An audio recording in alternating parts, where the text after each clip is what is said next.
niya tumagas mula sa isang ice plant sa Fernando Poe Jr. Avenue sa Quezon City. Naka-breathing apparatus suit at hazmat suit ang mga rumespondeng bumbero dahil delikadong malanghap ang ammonia.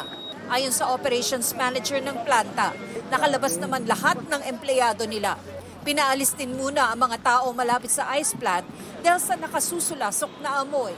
Tigil operasyon muna ang planta, pati na ilang kalapit na establishmento. Mga paputok, hindi lang masama sa kalikasan at sa kalusugan ng tao, kundi pati na sa mga hayop. Paalala ng Philippine Animal Welfare Society at ng eksperto, delikado ring makalanghap ng usok ang mga pets at nagdudulot ng stress sa kanila ang sobrang ingay.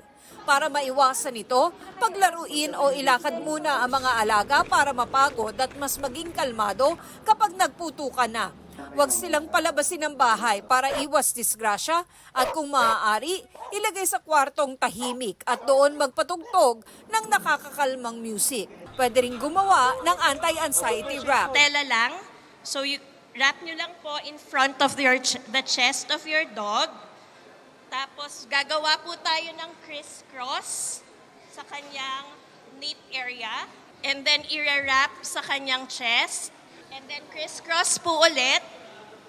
And then ending sa kanyang back, middle back. And then pwede nyo na po siyang ibuhol. Tina Panganiban Perez, nagbabalita para sa GMA Integrated News.